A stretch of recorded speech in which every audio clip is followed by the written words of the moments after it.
Kamusta? Welcome back sa Math Husay General Math Tutorial. Sa lesson na ito, pag-aaralan natin ang mga basic properties of logarithmic function. Let's start! In the previous lesson, napag-usapan natin kung paano na itatransform yung exponential equation to logarithmic equation and vice versa. Kailangan natin ito upang mas madaling maintindihan ang properties of logarithms. Ano nga ba ang mga basic properties of logarithms? Let b and x be real numbers such that yung b natin must be greater than 0 and yung base natin must not be equal to 1. Ang unang property ay log of 1 to the base b is equal to 0. Dahil kapag i-rewrite natin ang logarithmic equation na ito into exponential form, we will have b raised to 0 equals 1. At alam natin that any number raised to 0 is equal to 1. Diba? So, kapag meron tayong log of 1 to the base b, automatic ang value niyan equal to 0. Let's have the second property. We have log of b to the base b is equal to 1. Kasi nga, if you rewrite this one into exponential form, you'll have b raised to 1 equals b. Right? So, diba, any number raised to 1 is itself. So, ito yung property na pinag-uusapan natin. So, ang pangatlong properties ay tinatawag nating inverse property. So, kapag meron tayong log of b raised to x to the base b, ang value niyan ay equivalent sa x. Kapag naman meron tayong b raised to log of x to the base b, ang value niyan is equal to x. Now that we know kung ano-ano ang properties of logarithm, let's use these properties in solving or evaluating logarithmic expressions. Use the property of logarithms to find the value of the following logarithmic expressions. So, meron tayong log of 64 to the base 4. We have log of 1 to the base 8. Log of 10.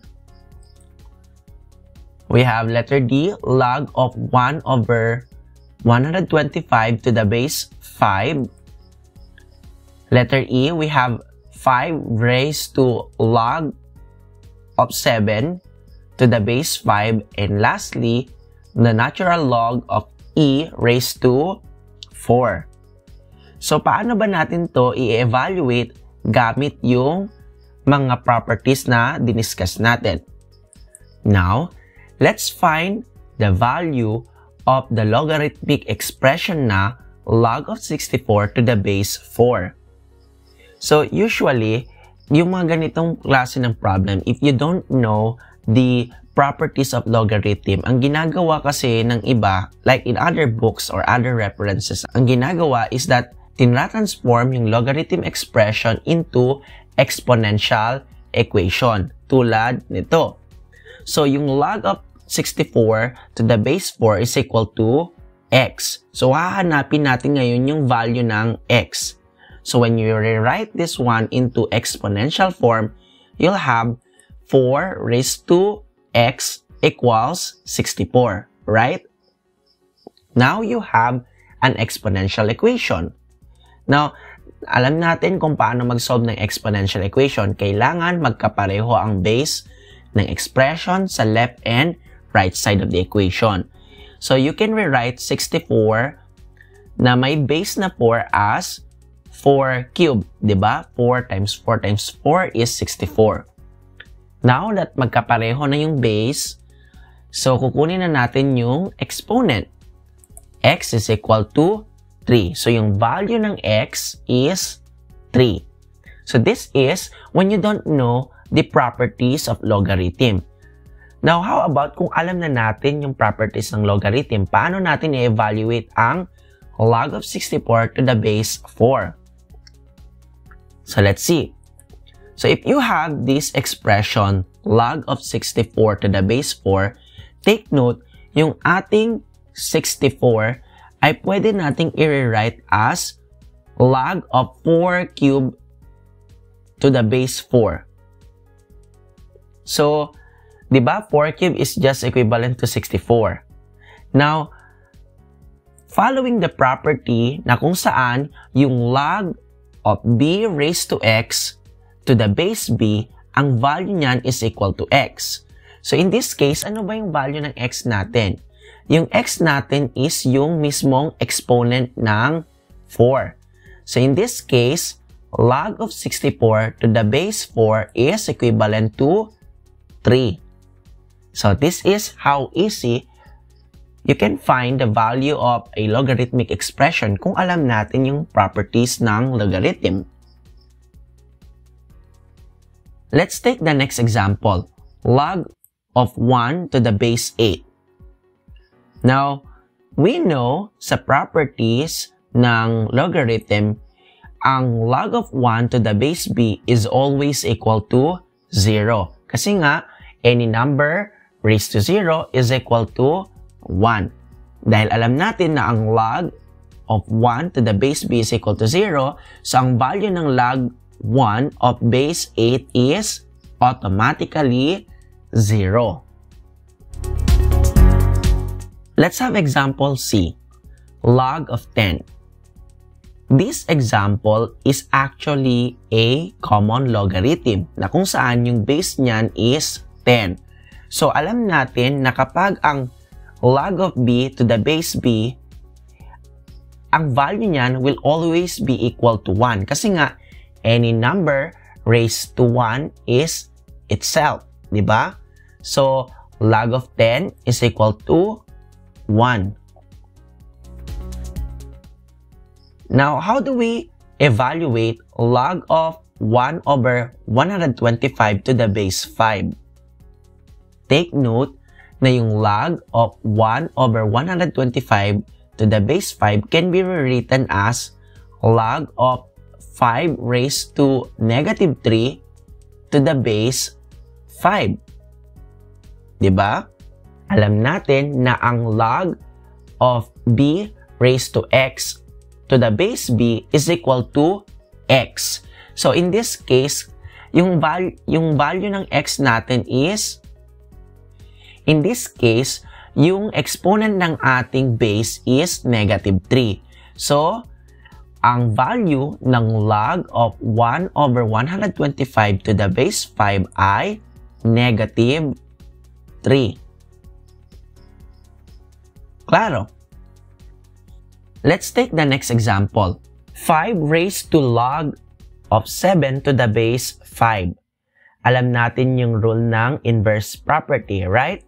So, di ba, pag b raised to log of x to the base b, ang value niyan will always be equal to x. So, ano ba yung value ng x natin in this example? So, in this example, ang value ng x natin is 7.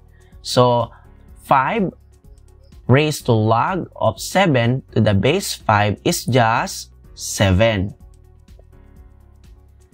Let's take the last example. The natural log of e raised to 4. Now, di ba, pag sinabi nating natural log, these are logarithms na kung saan yung base ay yung Euler's number. So, we can rewrite ln of e raised to 4 as log of e raised to 4 to the base e. Now, alam natin na ang log of b raised to x to the base b is equal to x. So, in this case, ang value ng x natin is 4. So, the natural logarithm of e raised to 4 is just 4.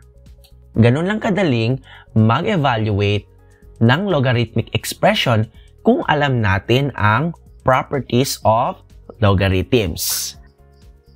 Let's have another example.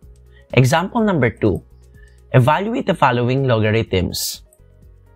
Log of 5 square root of 5 to the base 5 and log of 0.01. So let's evaluate the first example. So yung log of 5 square root of 5 to the base 5 ay pwede nating i-rewrite as log of 5 times 5 raised to 1/2 to the base 5. Kasi nga, yung square root of 5, by definition, pwede nating i-rewrite as 5 raised to 1/2.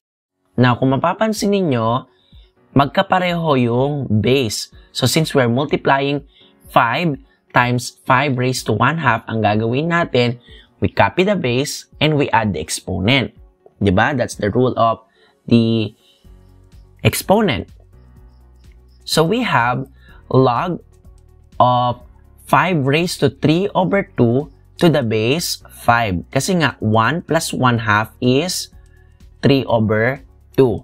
So, from here, alam natin na ang property na kapag meron tayong log of b raised to x to the base b, ang value niyan will always be equal to x. So, in this case, ano ba yung value ng x natin?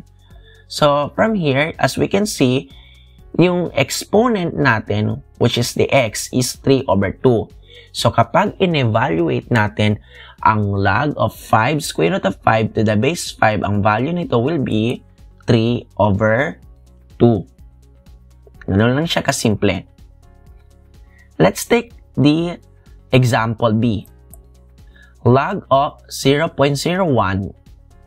So, we can rewrite this one as log of 10 raised to negative 2 to the base 10. Take note, we are dealing with common logarithms. So, kaya yung base natin is 10. Now, alam natin na ang log of b raised to x to the base b is just equal to x. So, in this case, since yung exponent natin o yung x is negative 2, so yung value ng log of 0.01 is just equivalent to negative 2. Ganun ang kadaling mag-evaluate ng logarithms. Claro? Please pause this video and try these exercises. If you're done, type your answers in the comment section. Kung nakatulong ang Math Husay math tutorial na mas maintindihan ninyo kung ano ang mga basic properties of logarithms, give this video a thumbs up, share, and subscribe to my YouTube channel. Remember, ang sikreto para maging math husay, matuto at mag-ensayo. Watch the next episode and learn more about laws of logarithmic function. See you next meeting. Bye!